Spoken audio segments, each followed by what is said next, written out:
Hello everyone, my name is Andri Iswantoro. Today I want to talk about the first introduction to psycholinguistics. Psycholinguistics is a science which is combination of psychology and linguistics. Also, psycholinguistics examines the psychology of language as it relating to learning, mind, and brain, as well as to aspects of society and culture. Psycholinguistics deal with the mental process a person uses in producing and understanding a language.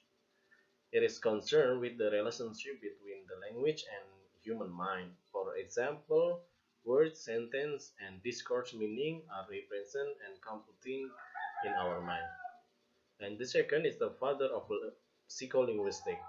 Wilhelm Wundt is a German psycholinguist, the first systematically developed a mental theory of language at the Psychology Laboratorium in Leipzig, Germany.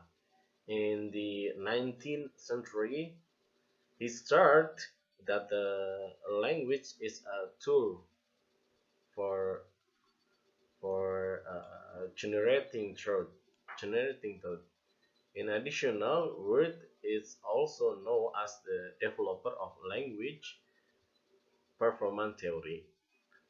This theory is based on the psychological analysis that he did. The first, external phenomena. In external phenomena in the form of sound formation, and the second, internal phenomena in the form of a series of thought. So, starting from the series of thought, external phenomena will be formed in the form of sound that become language. This shows that the analysis made by William Wundt on the relationship between system of language, linguistic phenomena. In other words, the interaction between internal and external phenomena will be better understood through the study of language structure. And here's the three factors that involve to psycholinguistics. And the first is language processing. Language processing is reading, writing, speaking, listening, and memory. For instance, how words in a paper are turned into the meaning in our mind. And the second is language acquisition. How language is the first learned and used by children. For example, learning the rules of grammar and how they communicate with other people. And the third is the brain and language. Evolutionary explanation of why humans have the capacity to use the language and the part of the brain concerned with the